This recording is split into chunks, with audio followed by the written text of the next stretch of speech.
Thank you very much. Some people say the world of Lincoln scholarship is a closed world, a small internal circuit, and I want to vigorously deny that charge. I want to thank Frank Williams for that introduction, and I want to introduce our next speaker, Mr. Frank Williams.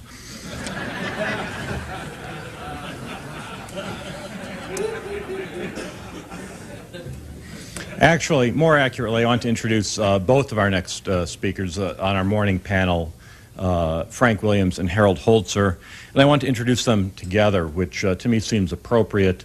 When I first attended a Lincoln event, a Lincoln symposium in 1993, the first two people in the Lincoln community to welcome me, to introduce me around, to get me established in this wonderful field were Frank and Harold, and I owe them a great debt of friendship, and I appreciate the opportunity to introduce them this morning. Both of them have a lot in common. They both have respectable day jobs when they're not here at the Lincoln Forum. Frank as an Associate Justice of the Superior Court of the State of Rhode Island, Harold as Vice President for Communications for the Metropolitan Museum in New York City. Both of them must clearly have very understanding supervisors based on the amount of time they're able to dedicate to the Lincoln world, which is to the benefit of all of us. Both of them are prolific authors. Frank most recently, authors and editors I should say, Frank most recently of the work Abraham Lincoln Contemporary, Harold of Lincoln Seen and Heard. These are only the latest of many works they've each produced. Both of them are frequent speakers, not only on C-SPAN, not only here at the Lincoln Forum, but other places around the country. I am pleased to say that at the Lincoln Museum in Fort Wayne, each of them has appeared as the R. Gerald McMurtry Lecturer in past years. Both of them are organizers who have brought new opportunities to Lincoln scholars around the country by creating this forum. They are co-founders, as we all here know, of this Lincoln Forum. And both of them have been recognized for this work by being made members of the Bicentennial Commission that has recently been formed to commemorate the birth of Abraham Lincoln in 2009. This prestigious national commission is just getting underway, and it is a real credit to this forum and to Frank and Harold that they are among the members who will be organizing that. Their subject today is Abraham Lincoln in Death and Memory, the Rubber Room Phenomenon. They will tell you what that means in regard to how we remember Abraham Lincoln. It is with pleasure that I introduce my friends Frank Williams and Harold Holzer.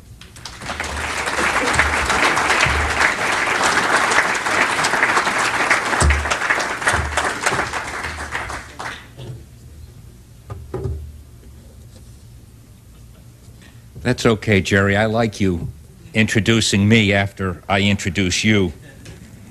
The term rubber room, actually, Harold and I weren't even scheduled to speak this year. We wanted to give someone else a chance, and we were going to have Stephen Oates, and I'm sorry to report that his back troubles have exacerbated and become very difficult for him.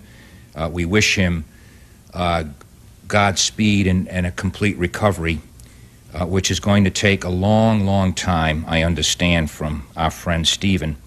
The term rubber room fascinated me when I first heard it from Mike Mayone, our site historian at Ford's Theater. Of course, he was using it to describe the small room in the Peterson house across the street where Lincoln died. And it wasn't Mike's invention. It was another person from the Surratt Society, and we credited that person and the Surratt Society in a monograph that Harold and I authored about the rubber room. And of course, the whole idea is that you've got this 10 by 15 foot room where Lincoln lay dying, and the artist portrayed, as you will see, more and more people than a 10 by 15 room could hold. So turned into an expandable room that was called the Rubber Room, and we were delighted to use it in our monograph and also in this paper. So if we're ready, and if you can't see the slides, please feel free to move around.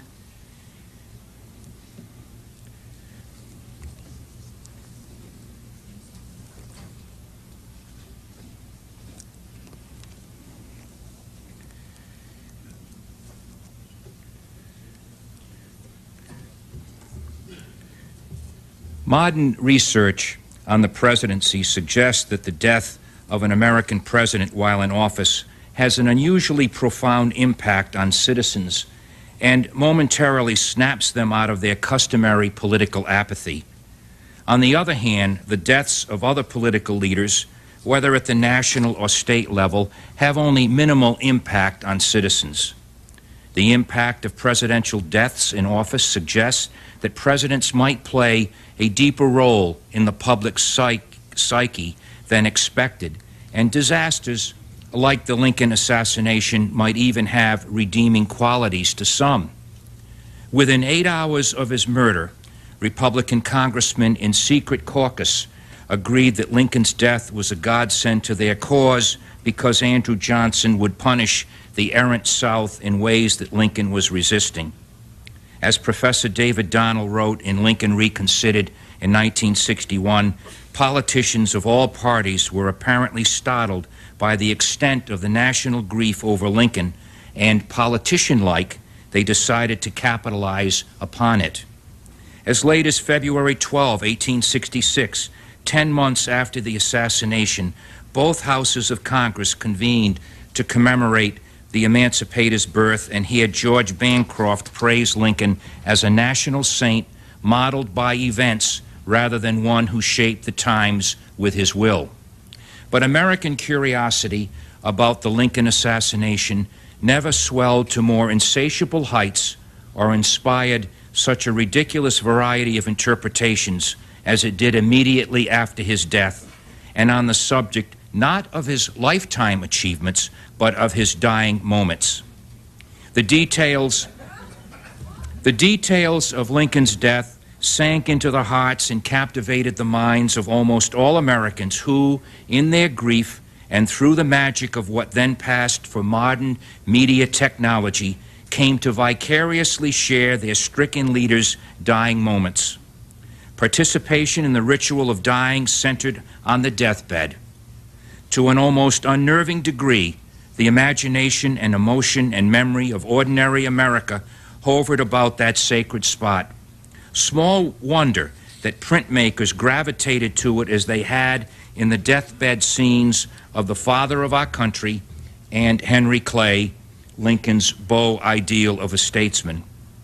Heroes like Washington and Clay died peaceful public deaths, surrounded by family, staff, and fellow celebrities. Events like these gave Americans the opportunity to share these spectacles and then display them in their homes. Lincoln's path to sainthood was more tortured because he died on Good Friday, 1865, by an assassin's hand, not peacefully at home in bed. Printmakers believed that the people preferred their fallen leaders to die in places worthy of their positions, and this perception encouraged them to enhance and embellish the place where Lincoln expired. They ignored, in large part, that the people recognized and appreciated the symmetry and consistent humility that goes with greatness in a president who was born in a log cabin and died in a boarding house. Not all popular presidents expire in royal surroundings. General President Ulysses S. Grant, still adored at the time of his death in 1885, died in a room about the size of Lincoln's death chamber while living in a cottage at Mount McGregor, New York. At one time, every school child knew the Lincoln assassination story. After the shot was fired in this place, all was confusion. After entry to the president's box, Dr. Charles Leal, a 23-year assistant Army surgeon, had the president placed on the floor. He examined the fallen chief executive, Finding blood on the back of Lincoln's head, he searched and found the hole made by the bullet. Concluding that the bullet was still in the president's brain, he realized the wound was mortal. Quickly, he put his own mouth on that of the president and breathed into it. Soon the president's labored breathing began again. Some wanted to take the president to the executive mansion, but Leal insisted that he could not survive the trip. It was then decided to move Lincoln to a house. Young Henry Safford, a tenant in William Peterson's house across from Ford's on 10th Street, opened his window and shouted, "What is the matter?" "The president has been shot," came the answer. Going to the front doorway, he heard a voice. "Where shall we take him?" he cried. "Bring him in here." He watched as the bearers struggled with the abrupt right angle of the stairs and then led the way to a small bedroom, 10 feet by 15 feet in size, at the back of the first floor hall, occupied by a soldier who was home on leave, William T. Clark. He was roused and told to leave, that the president needed the room. Clark left in his nightgown, carrying his clothing with him. The president's 6 feet 4-inch frame necessitated that he be placed diagonally on Clark's bed. His head was propped up so that he might breathe more easily. His feet protruded from the covers as described to artist Albert Berghaus by Willie Clark. By this time, Dr. Joseph K. Barnes, the Surgeon General of the Army, joined several other doctors who had arrived. All the doctors could do was try to keep Lincoln warm, administer occasional stimulants, put the then popular mustard plaster on his chest, and keep the wound open and free of blood clots so pressure would not build up inside the brain. The vigil of death had begun. He lingered for almost 9 hours before breathing his last at 7:22 the next morning, Saturday, April 15, 1865. Several times during the night, Mrs. Lincoln came into the room for brief periods, once throwing herself on the bed beside her husband. Robert, the president's eldest son, was either by his father or trying to comfort his mother, while he himself was comforted by Senator Charles Sumner. All manner of governmental personnel came and went during the night. In all, some 53 people came to the dying president's bedside, but not all at the same time, as artists would later suggest in their renderings of the scene. Secretary of War Edwin McMaster Stanton took charge. No one questioned his authority, even though Vice President Andrew Johnson made a brief call during the night. Stanton and city officials directed the search for John Wilkes Booth and the other conspirators after Booth was identified as the assassin. At least that's what Americans read. Beyond these sketchy details, almost any embellishment was possible, and judging by the artistic response, believable. Even the circumstances surrounding Lincoln's removal from the theater to his deathbed across the street are suffused with controversy and pictured differently. First, there is the manner in which Lincoln was carried.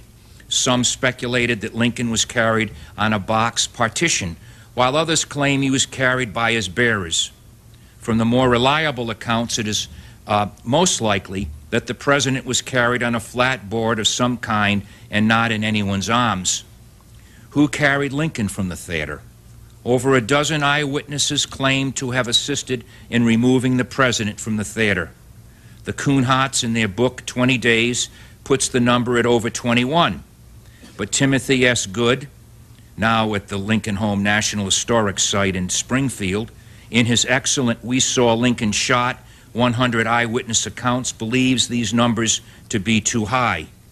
The only artist present at the death scene was Hermann Faber, a hospital steward sent to the room by the Surgeon General's office. After making a rough sketch, he turned to a new sheet for this finished drawing. The artist Albert Berghaus later described the room where Lincoln died. The walls are covered with a brownish paper, figured with a white design. Its dimensions are about 10 by 15 feet. Some engravings and a photograph hang upon the walls. The only furniture in the room was a bureau covered with crochet, a table, 8 or 9 plain chairs, and the bed upon which Mr. Lincoln lay when his spirit took its flight. The bedstead was a low walnut with headboard from 2 to 3 feet high. The floor was carpeted with Brussels, considerably worn. Everything on the bed was stained with blood. But it was these men, Nathaniel Currier and James Merritt, who in this New York shop set the standard, if not the pace, in printmaking. This print, copyrighted on April 26, 1865, the same day as their assassination picture, were produced in record time. When it normally took 3 weeks to produce a Civil War print, their assassination and deathbed scenes were produced in 2 weeks. These swift publications, comparable to television today, demonstrated the keen interest of the public and the marketing skills of the printmakers. To produce prints, first the artist had to draw the image on paper, then create a lithograph on stone. Once printed, Currier and Ives hired artists to hand color the prints with a separate artist for each different color in the final print. The prints would then be hung to dry.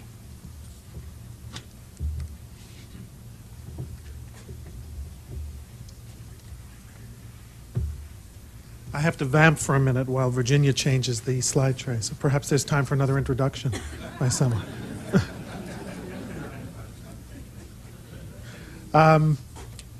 Frank showed you the first of the Currier and Ives prints to depict the assassination. Here it is again.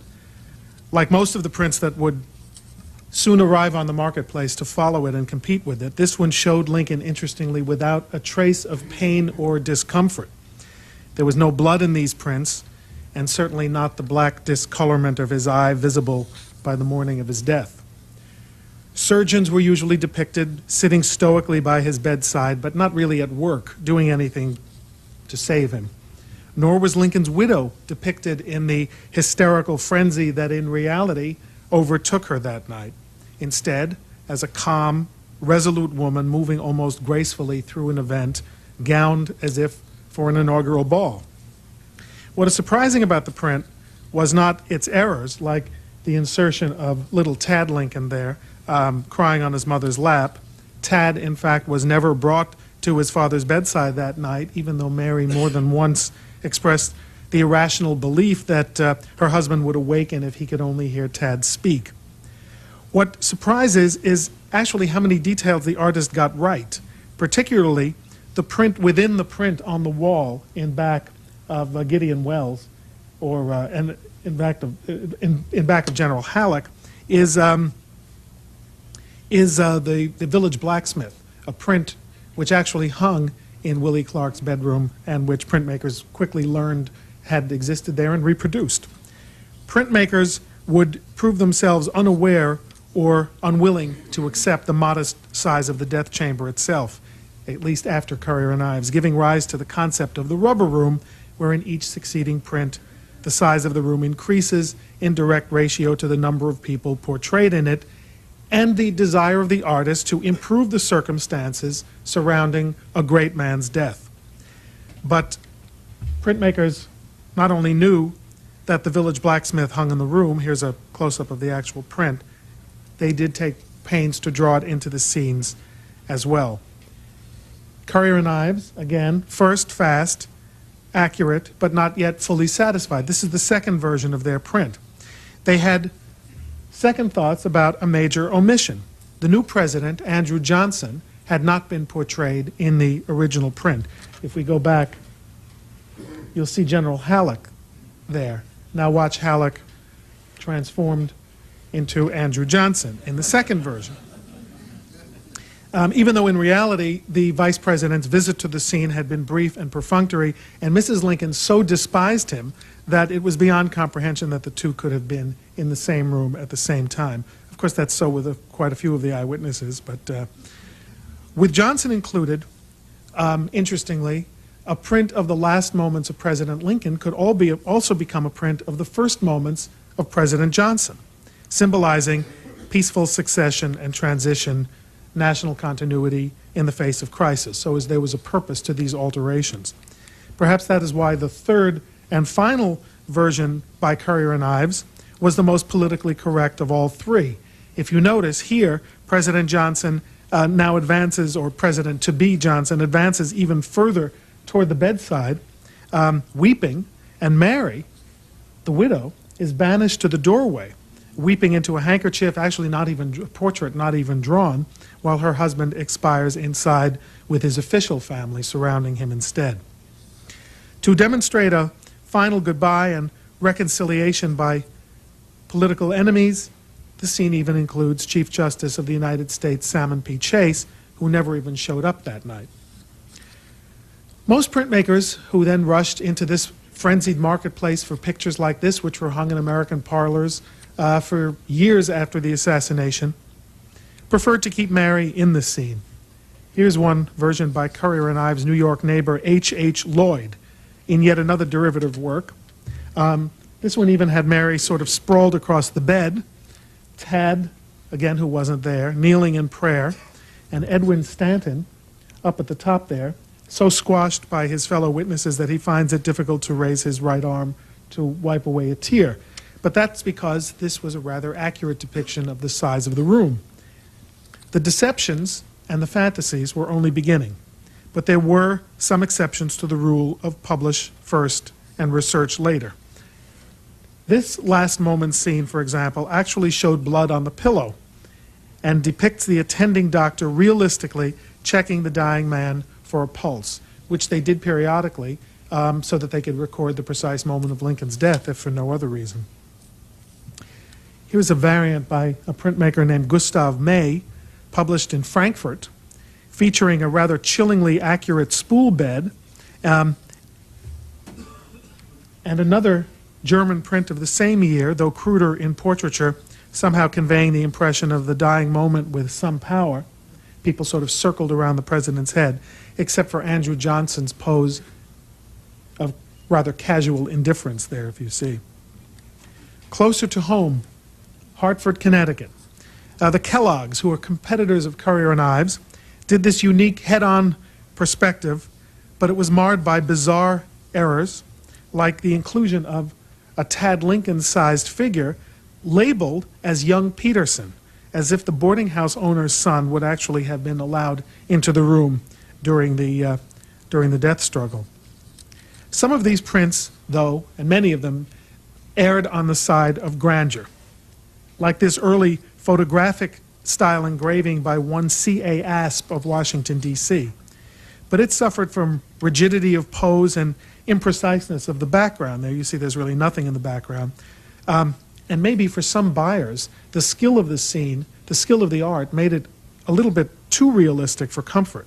Its rarity may suggest, in fact, to us that it was somewhat unpopular in its day. Other prints remained helplessly shackled to the propriety of including Lincoln's successor. In J.L. McGee's deathbed scene, Andrew Johnson even got to hold Lincoln's hand, as you see, as the attending pastor delivers a final sermon, fully robed, by the way, you notice. Mary Lincoln, meanwhile, is relegated to the other side of the bed, where she seems to be sharing an incestuous kiss with her son, Robert.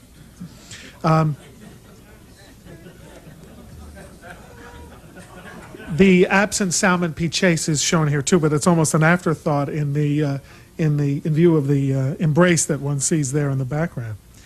The photographer Alexander Gardner copyrighted this scene, which does feature the Reverend Phineas D. Gurley standing at the center, as he did. Twice during the night, Gurley said prayers while everyone knelt. From the ridiculous to the sublime, if somewhat fanciful. Max Rosenthal of Philadelphia produced this colorful print, remarkable not so much for the portraiture of the eyewitnesses, which was good, but because of the appearance of the angels who have come to fetch the nation's newest martyr to a heaven already occupied, as you can see at the very top of the scene, by a waiting George Washington. This painting of the period went even another step further, perhaps too far even for the imaginative realm of the printmaker, because it was never adapted into print.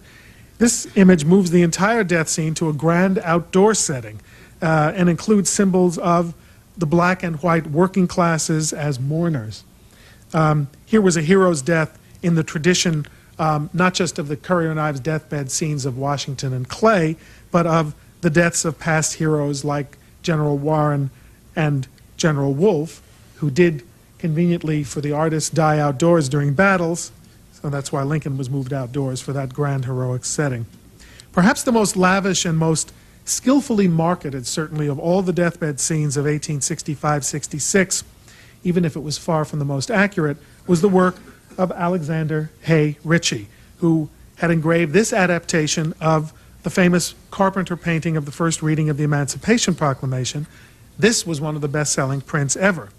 Well, Ritchie then took on the deathbed product. Took 2 years to create his painting, The Deathbed of President Lincoln, which he engraved himself. And here is the result. Although he claimed that he personally visited the Peterson house to make sketches, Ritchie's work depicted no fewer than 26 recognizable onlookers. Now, this is the key he published for prospective buyers to identify them in a room that in reality could not have accommodated more than 6 or 7 of them at once. Here the tiny death chamber takes on the grand proportions of a royal death chamber, and with it, Lincoln's final moments assume the trappings of the death of a king, or at least a death worthy of earlier heroes like Warren and Wolfe. At the same time, Ritchie was scrupulous enough to exclude both Vice President Johnson and Mary Lincoln. Ritchie advertised heavily, doubtless because, for one reason, he published 2 years after most of his rivals did, an eternity when it comes to newsworthy pictures. His engravings was not only mammoth in size, perhaps unsuitable also for most modest family parlors. It's nearly 2 feet by 3 feet in size, but it was also expensive. $20 for plain proofs and $30 for signed artist proof, which was a handsome sum in post-Civil War America. Ritchie himself boasted that the result was not only a portraiture of striking character and individuality, this is Ritchie speaking about his own work, but also, quote, a priceless record of the passing history of the nation. And the characters portrayed agreed. What Ritchie did was go back to the people he was going to portray and ask them to write testimonials that he could then advertise. So Reverend Gurley raved, "It renews to my eye and heart with surprising vividness the scenes and impressions of that sadly memorable evening. It was," he said, "a work of surpassing merit." And Quartermaster General Montgomery Meigs, another visitor to the deathbed that night, expressed his hope that the engraving may well have a place in thousands of American homes. But judging by its rarity today, Meigs's hope and Ritchie's went unfulfilled. Perhaps, again, its huge size and huger cost ruined its chances for success. Perhaps it arrived on the market too late to win the kind of following the less accurate, even the more laughable, but more timely interpretations had excited. But we know that only a few short years ago, a cache of mint-condition signed artist proofs was unearthed at the John Hay Library at Brown University, unseen and apparently unsold for more than a century. Another important Lincoln collection, that in the Chicago Historical Society, owns this behemoth, Alonzo Chappell's The Last Hours of Lincoln, an oil painting that expanded the 10 by 15-foot room to hold this time not 26, but 46 different mourners, all of whom the artist claimed were actually on the scene at one time or another during the night. So what does an artist do but telescope the events into one grand scene? Credit for design on the canvas, interestingly, was given to John B. Batchelder, who was the topographical artist best known for his intricate bird's-eye perspective scenes of the Battle of Gettysburg. And what that's supposed to imply to the print buyer, because Batchelder has become fairly well known at the time, was that the print buyer was buying a truthful scene of Lincoln's deathbed, and that creating it was no less complicated a task than creating a scene of the Battle of Gettysburg. Like Ritchie, Chappell was a clever promoter. He exhibited his so-called great historical painting. You see advertisements for historical paintings from the 19th century. None of them is ever called anything less than a great historical painting. That's par for the course. And issued with his flyers this key to the painting, again identifying all of the subjects in the picture. Well, he went further. He issued brief sayings of eminent men, quoting Lincoln contemporaries like Senator Ira Harris, whose daughter was at the box with the Lincolns the night the president was shot, and eyewitnesses to the deathbed, like Reverend Gurley again, he was pretty ubiquitous in the marketing effort, who wrote, "I have looked upon it with the liveliest satisfaction on account of its singularly graphic delineation of the actual scene as myself beheld it." Who would have believed a cleric would exaggerate, right? And he added newspaper reviews, did Chappell, like the rave from the Washington Sunday Herald, which called the work a national picture, the value of which is enormous and of a kind to ever increase with time. But oddly, though a reproduction and key would be published many years later, in 1906, there is no evidence that any contemporary engraver or lithographer or photographer ever adapted the work into a popular print. An odd fate for the most ambitious of all Lincoln deathbed depictions, and particularly since the Chicago Historical Society owns not only the chapel, but an original chapel order book, indicating that a print was not only planned at the time, priced at a staggering $100 for artist proof, but that subscriptions had been sold to an impressive array of celebrities. What these print dealers would do is get a book together of and have famous people sign on early, and then they would take the subscription book to we ordinary buyers and say, if Schuyler Colfax and Ulysses S. Grant could subscribe, here's Ulysses S. Grant's name. If, for that matter, Robert Todd Lincoln himself could sign up, you can sign up too. Well, in searching through the records of the Chicago Historical Society some years ago, I also chanced upon a scrapbook that showed precisely how Chappell had achieved his lifelike effects in the painting. Going back to the key, somehow he convinced the deathbed eyewitnesses to visit Brady's gallery in Washington and pose for photographs, assuming precisely the poses in which he desired to paint them on his canvas, or perhaps the way they remembered posing on April 15, 1865. And those Brady originals survive. Here we can see these eyewitnesses to history going back in time to relive the greatest human trauma of their lives.